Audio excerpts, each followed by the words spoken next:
natural quanto a luz do dia. Mas que preguiça boa, me deixa aqui à toa. Hoje ninguém vai estragar meu dia. Só vou gastar energia pra beijar sua boca. Fica comigo então, não me abandona não. Alguém te perguntou como é que foi seu dia? Uma palavra amiga. Boa noite, pessoal. Vai compartilhando aí com os seguidores. A gente nunca sabe quem Vamos são convidando aí essas os amigos, os pessoas. seguidores. Eu só queria te lembrar Bacana, né? que aquele tempo eu não podia fazer mais por nós. Boa noite a todos. Vamos convidando aí os amigos e os seguidores. Mas também Vamos quero compartilhando. mostrar Compartilha lá no... que existe um lado bom nessa história. Boa noite. Tudo que ainda temos Quem tiver seus amigos, boa noite, Letícia. Vamos lá para ver se dá tempo de o pessoal entrar. Isso, vai compartilhando nas suas redes, nas outras redes sociais, chamando os amigos, para que a gente possa abordar um tema aqui que eu acho que vai ser bem legal. Não importa qual seja o dia, vamos viver, vadiar. Isso, vamos aí, coraçõezinhos para ver que não está travando, compartilhando. Boa noite, André. Compartilha aí com seus amigos, seus seguidores. Me deixa aqui à toa. Hoje ninguém vai estragar meu dia. Bom, vamos começar. Gastar energia pra beijar sua Boa noite. boca. Eu só queria te lembrar. Bruno Paz, seja bem-vindo. Isso, convido os seguidores aí, os amigos. Isso aí, pessoal, vamos lá. Fazer mais por nós. Eu estava errado e você não tem que me perdoar. Mas também Isso aí, Joel. Vamos ver se a gente consegue fazer bombar e encher um pouco mais a sala.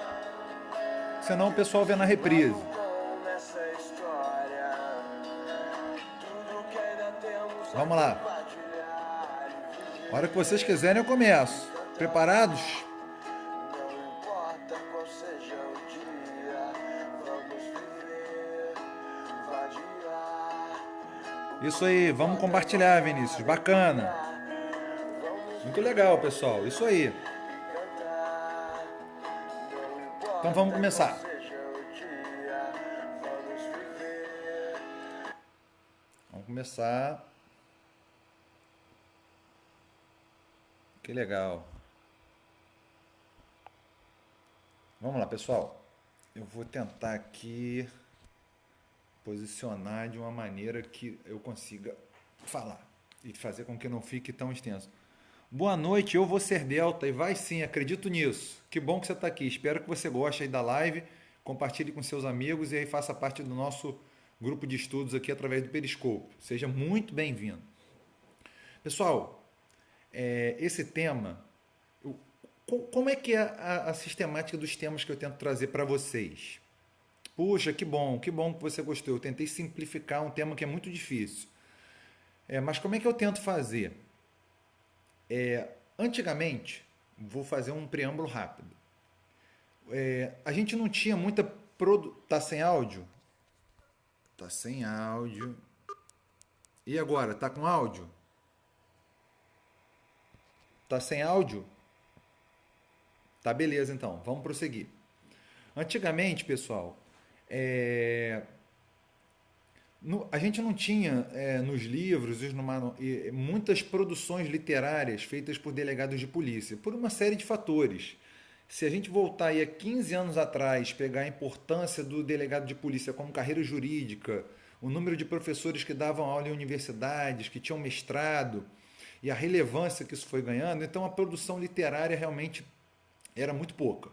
Hoje em dia, isso vem mudando, né? Os delegados, concursos muito difíceis, uma carreira bem jurídica por exigência do nosso sistema constitucional, cada vez mais aquela coisa de ter que garantir ali, observar todos os direitos constitucionais, conhecer bem toda a sistemática, E o que, que aconteceu? Os delegados foram se aprimorando, fazendo mestrado, cada vez uns concursos mais difíceis, selecionando pessoas mais capacitadas, e aí vem fazendo produções literárias, escrevendo livros, artigos na internet. E o que, que acontece? Toda carreira é muito natural que o operador do direito, quando ele vai escrever uma obra jurídica, ele não é que ele vai puxar a sardinha para o seu lado, mas é porque ele é um ser humano. Então, naturalmente, ele olha o mundo jurídico com os olhos de quem está naquele cargo, que vivencia as experiências daquele cargo. Então, as lives que eu procuro trazer aqui, para quem quer fazer concurso para delegado de polícia, mas essa, por exemplo, é uma que eu vou explicar que você vai poder usar em todos os outros concursos, é muito focado nisso.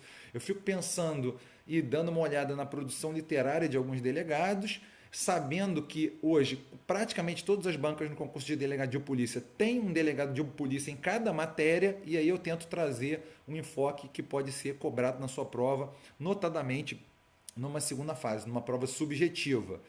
E o que é mais importante, pessoal, eu não tenho muito objetivo aqui de fazer com que você decore, vomite em cima da prova um conhecimento. O meu objetivo aqui é fazer com que você compreenda a matéria e aprenda a raciocinar juridicamente e que isso te salve lá na hora do seu concurso. Então vamos lá, vamos começar. O que é testemunha envelopada? Alguém aqui já ouviu falar sobre isso? Não é um tema muito novo, mas alguém aqui conhece, né? A prova aqui no Rio é bem complicada. Um dia eu vou fazer uma live só sobre a prova aqui do Rio, mas alguém conhece? Vamos lá, pessoal, vamos focar, vamos diminuir um pouco as mensagens para conseguir dar o tema. Testemunha envelopada. Isso aparece lá na sua prova, seja numa primeira fase ou numa segunda fase. E aí, como é que você se sai? Ou vai ser mais uma daquelas pegadinhas dos examinadores que você não vai ter nem ideia do que significa, vai ficar perdido, vai reclamar porque isso é um absurdo, né? Exatamente. Então, eu vou trazer aqui para vocês esse tema, porque esse tema é muito afeto e eu creio que pode vir aí numa próxima prova do delegado de polícia. Então, inicialmente, eu vou fazer um preâmbulo que todo mundo já conhece, a importância do garantismo, que o investigado e o acusado hoje, ele não é mais visto ali como um objeto de investigação, né, pessoal? Ele é pessoa. E como pessoa, ele goza de proteção do Estado, respeito aos seus direitos, notadamente os fundamentais. Isso inibe o quê? O arbítrio e a força desmedida do Estado. Calma, pessoal, vamos prosseguir. Isso evita, então, o arbítrio e a força desmedida do Estado. Por isso, cada vez mais se exige conhecimentos jurídicos específicos do delegado de polícia, porque o delegado de polícia ele precisa conhecer toda a sistemática constitucional, penal, processual penal, para garantir os direitos do investigado, os direitos humanos e que todos os atos sejam feitos na mais estrita legalidade e constitucionalidade. Então, veja bem, isso tem sido muito escrito, isso é uma tendência mundial hoje. Você falar de garantismo, da proteção dos direitos do acusado, da proteção dos direitos do autor, ainda numa primeira fase de investigação penal, que ele não é mais visto como mero objeto de investigação, e sim como sujeito de direitos, isso é uma coisa que eu tenho certeza que vocês já conhecem. Agora, a gente vai tocar num assunto aqui que não é menos importante, pessoal, e vocês vão concordar comigo, que as vítimas e as testemunhas também têm seus direitos humanos fundamentais. E que esses direitos humanos também precisam ser o quê? Protegidos. Sob pena de, em nome de você proteger o investigado da força do Estado, isso gerar no mínimo uma desigualdade. Qual é a desigualdade? Você tem aqui o autor de um delito, você tem a vítima e você tem a testemunha. Então, você não pode dirigir também o sistema todo para uma proteção do investigado e largar ali, ou fazer pouco caso, ou não se preocupar com a devida proteção das vítimas e das testemunhas. Repara que isso está gerando até uma desigualdade. Eu não estou nem exigindo que a vítima e a testemunha tenham uma proteção muito maior, porque são... Não é isso não. Gera uma desigualdade. E muitas vezes, até em matéria legislativa e até alguns artigos jurídicos e alguns manuais, isso tem deixado um pouquinho a desejar, gerando até na sociedade e alguns movimentos contrários a essa perspectiva de uma visão garantista, que na verdade isso é tudo balela, que isso é para proteger bandido, que não existe direitos humanos da vítima, que não existe das testemunhas, não é isso? Então, até bem pouco tempo, realmente tinha muita pouca produção sobre isso, pouca legislação protegendo as vítimas e as testemunhas, uma carência quase que absoluta, mas hoje, ainda que de uma maneira não completa, vários estados têm legislações estaduais, têm inserção no programa Provita, que é proteção de vítimas e testemunhas, onde eu dei uma olhadinha nas várias legislações estaduais, seguindo ali, e elas tentam seguir ali como base a Lei Federal 9807 de 99, que é a Lei de Proteção de Vítimas e Testemunhas. O ponto comum, qual é? Que eu vi lá que tem todas. Preservação da identidade, das imagens e dos dados pessoais da vítima. Então, nas legislações estaduais que tratam de programas de prevenção e proteção às vítimas e às testemunhas, bem como na Lei 8.907 de 99, tem essa preocupação comum: preservação da identidade, das imagens e dos dados pessoais da vítima. E o que se busca proteger através de você preservar a identidade e a qualificação da vítima. Isso leva em conta alguns fatores. Leva em conta a importância da testemunha para a produção da prova, sua cooperação com a justiça, a gravidade da coação e a ameaça à integridade física da testemunha. Com isso, se busca garantir, então, a sua vida, a sua integridade psicológica, e que quando em risco, jamais podem ser desmerecidas pelo Estado, sob pena dessas vítimas sofrerem o quê? Uma nova vitimização por parte do Estado, que desmereceu totalmente ali a sua condição vulnerável após sofrer a prática de um bárbaro crime muitas vezes. Então, a isso alguns chamam do quê? De uma vitimação secundária. Ou seja, após ter sido vítima de um crime, o Estado ainda revelou um notório descaso ali em relação ao seu temor, aos seus problemas, ao risco à sua integridade física, à sua vida, gerando, na verdade, uma vitimação secundária. Então, muito embora nós tenhamos avançado um pouco legislativamente, fato é que ainda há uma proteção insuficiente em relação às vítimas e às testemunhas, inclusive no que diz respeito à estrutura. Pessoal, em muitos estados, proteção de vítimas e testemunhas é escolta policial. Em outros, é botar a pessoa numa salinha da polícia. Pessoal, a pessoa está quase presa. Né? Repara que a liberdade da vítima ali e da testemunha está escolta policial. Ficar numa salinha da polícia, ela está sendo vitimizada de novo. Né? Então, em virtude de uma clara dificuldade, falta de estrutura, visando proteção das vítimas e testemunhas, equilibrar essa questão dos direitos humanos do investigado, é verdade, ele tem que ser observado, o Estado, um paradigma garantista de investigação, Estado constitucional. Você, quando vai fazer uma investigação criminal, ou quando você está diante de um caso concreto, você também não pode se afastar dos direitos humanos das vítimas e das testemunhas, sob pena de gerar o quê? Um desequilíbrio, né? Essas pessoas também têm direitos fundamentais e esses direitos fundamentais têm que ser observados. Então, na prática, pessoal, muitas vezes havia uma clara dificuldade por parte do delegado de polícia e do Poder Judiciário de oferecer essa proteção. E tem muitas vezes. Por quê? Pela deficiência que eu já falei para vocês de estrutura, poucas vagas muitas vezes em programas de proteção à testemunha. Então, o que a Polícia Judiciária e o Poder Judiciário elas começaram a fazer? Elas adotaram esse instituto, que eu estou chamando de Instituto da Testemunha Envelopada. Isso já é prática em vários locais, tem muita contestação que a gente vai ver o porquê. Mas em que consiste isso, pessoal? Eu vou dar um exemplo para vocês. Imagina um bárbaro crime sob violência, ali onde foi empregada uma violência muito grande, que já atemoriza naturalmente pela sua forma. E você é um delegado de polícia, você está ali investigando aquele crime aconteceu ali na sua área, né? Um homicídio, às vezes mataram 3, 4, uma chacina. E você, durante a investigação, você está com muitas dificuldades, mas você consegue uma câmera que a câmera pega claramente, você consegue identificar duas testemunhas.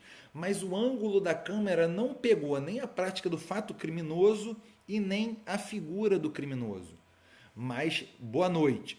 Depois, Mariana, sempre presente. Quem está entrando agora, Se não compreender, pega na reprise aí. Então vamos lá, esse caso, você está investigando, você acessa a câmera, você consegue, com muito esforço na investigação, verificar que tem uma câmera, o posicionamento da câmera permitiu que você, delegado investigando, identificasse as testemunhas, você localiza, identifica, intima as testemunhas. Obrigado. Você intima as testemunhas, essas testemunhas comparecem para depor, porque elas têm o dever de comparecimento, só que elas chegam trêmulas na sua frente como delegado e falam assim: olha, eu não vou falar porque eu tenho medo. Eu não vou falar porque o autor desse crime é uma pessoa altamente perigosa. Inclusive, ele já matou diversas pessoas, ele tem métodos cruéis e eu não vou falar, eu estou com medo, não vou falar. Como é que você faz? E fala assim: se eu falar, eu não quero me identificar. Eu não posso me identificar. Pessoal, então, na prática, essa figura da testemunha envelopada foi criada para atender, por exemplo, casos como esses. Um exemplo que eu criei, mas que é muito comum acontecer na investigação pela Polícia Judiciária. Então, em que consiste realmente isso? É uma modalidade de depoimento. Eu vou falar alguns dados aqui, depois eu vou explicar melhor. É uma modalidade de depoimento.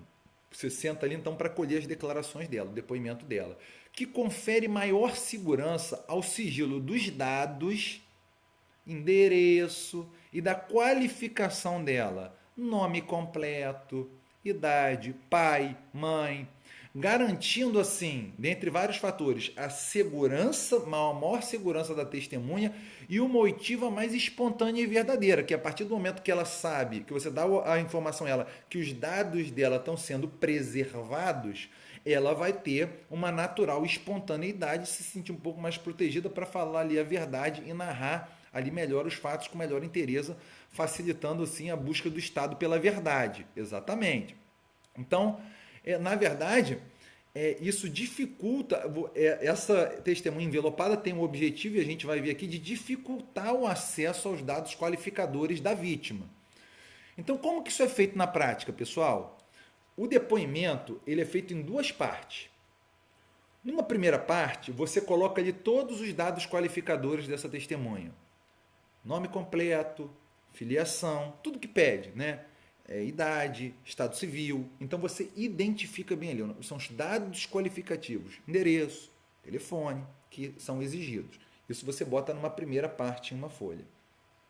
Numa segunda parte, vem as declarações propriamente ditas. Nessa segunda parte, vem o quê? As declarações propriamente ditas. Aonde? Onde ela é perquirida sobre os fatos e ali é onde ela começa a falar efetivamente o que aconteceu. Você vai passando uma segurança para ela, vai fazendo as perguntas que têm que ser feitas e aí ela vai respondendo, detalha, identifica o autor do delito, identifica várias circunstâncias que te ajudam ali na elucidação. O que você faz então na prática? Você pega essas duas partes, você pega a parte com os dados qualificativos dela, envelopa, por isso que o nome é testemunha envelopada, envelopa, lacra esse envelope e anexa normalmente nos autos do inquérito policial o depoimento e o envelope lacrado, sem os seus dados qualificativos, não permitindo a sua identificação. Então vem uma primeira pergunta. Então compreenderam bem por que é testemunha envelopada? É isso aí. Então vem uma primeira pergunta. A vítima precisa, aí que tá, que vem a pergunta, a vítima ou testemunha precisa estar inserida formalmente no programa de testemunhas? Não. Muitas vezes a inserção da testemunha no programa de testemunhas demanda uma burocracia que você vai perder até a prova.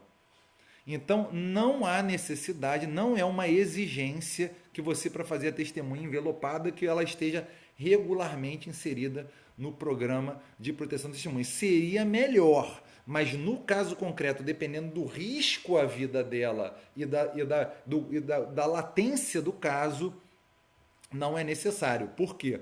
Porque a prioridade ali é o risco potencial à vida, à integridade da testemunha. Então, vamos lá, pessoal. Aí vem uma pergunta que é muito interessante e eu vou abordar lá no final os vários pontos de vista. Isso prejudica a defesa? É uma boa pergunta. Bom, os defensores desse instituto, do Instituto da Testemunha Envelopada, eu não posso dizer que testemunha envelopada é a mesma coisa que testemunha protegida. Não necessariamente. Você pode dizer que testemunha protegida é aquela que está no programa de proteção a testemunhas. A envelopada, ela está tendo o quê? Os seus dados qualificativos envelopados para te dar uma maior, para dar ela uma maior segurança, tá? Mas vamos continuar. Vamos deixar as perguntas aí para ver se a gente para o final para a gente conseguir. Isso prejudica a defesa? Os defensores desse instituto dizem que não. O argumento é o seguinte, que o defensor ele tem acesso imediato para defender o cliente dele dos fatos. Ele tendo acesso, ele verifica os fatos que estão sendo imputados ao seu cliente e tem como promover a defesa. O que é restringido é somente o acesso aos dados qualificativos. E detalhe, o defensor pode pedir o deferimento para o delegado para ter acesso aos dados qualificativos, o defensor, o advogado, e ao juiz para ter acesso, alegando motivos, aí alegando seus motivos, o que vai ser analisado no caso concreto, podendo inicialmente ou não ser deferido. Então vamos continuar, pessoal. Isso pode parecer assim, nossa, mas será que isso tem alguma validade? Será que isso como que será que a jurisprudência vai entender isso? Porque a pessoa não tem acesso ali ao nome da testemunha. Então, pessoal, esse caso foi analisado já pelo STF, Supremo Tribunal Federal. O Supremo Tribunal Federal já se manifestou sobre o caso onde a testemunha teve os seus dados qualificativos preservados e não revelados. Mas só que o STF, ele coloca algumas nuances e que eu vou ler para vocês aqui, ó. Vamos prestar atenção para a gente meditar. Não há que se falar em nulidade da prova ou do processo crime devido ao sigilo de informações sobre a qualificação de uma das testemunhas arroladas na denúncia. Notadamente, quando a ação penal omite o nome de uma testemunha presencial dos crimes que, temendo represálias, foi protegida, tendo sua qualificação, anotada fora dos autos. Aí o STF faz aqui, ó, eu botei até com acesso exclusivo ao magistrado, à acusação e ao defensor ou advogado. Então, calma, pessoal. Então, o defensor ou o advogado, eles podem ter acesso a essa qualificação? Sim. Agora, aí vocês vão dizer, não, mas aí então não adianta nada. Calma, calma que a gente vai chegar nessa parte, que é justamente essa pergunta. O defensor tendo acesso não torna esse instituto ineficaz? É uma boa pergunta. Não torna? Pois é, mas aí vamos lá, vai vir a questão. O intento, pessoal, desse instituto, da testemunha envelopada, não é, por isso que alguns defendem essa legalidade, não é ferir ali a possibilidade de defesa técnica por parte do defensor, e sim impor um maior controle sobre a publicidade dos dados e da vítima testemunha. Como assim um maior controle sobre esses dados e sobre essa qualificação? Imagina que é um caso rumoroso. Sai o nome dessa testemunha no jornal. Caso rumoroso. Testemunha visual. Fulano, tantos anos, mora no bairro tal. Aí você imagina que os comparsas estão soltos. Eles já sabem quem é sem ninguém falar. Eles leram no jornal.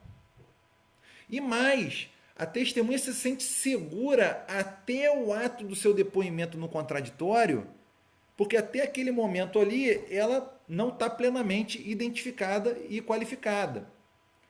E mais, pessoal, isso gera um controle sobre o vazamento das informações dela. Porque imagina o seguinte, imagina quem teve acesso às informações sobre ela inicialmente. O delegado, o promotor o defensor ou advogado e o juiz.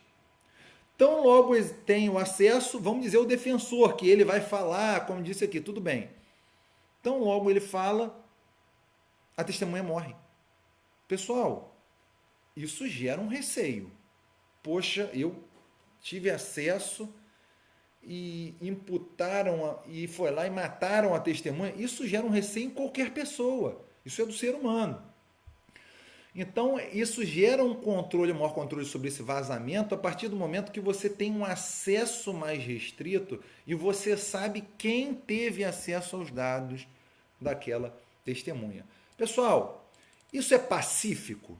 Isso é completamente pacífico? Detalhe, o STJ, eu vou passar aqui o número da decisão do STF, eu fico muito preocupado em explicar para vocês entenderem e às vezes deixo.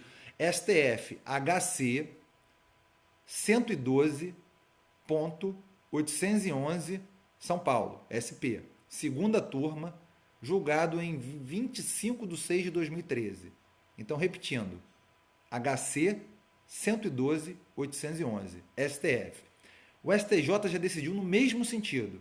STJ HC 187.670 de 2013. Isso, esse é do STF, agora o do STJ. HC 187.670 de 2013. Então a gente já tem ali nos tribunais superiores umas decisões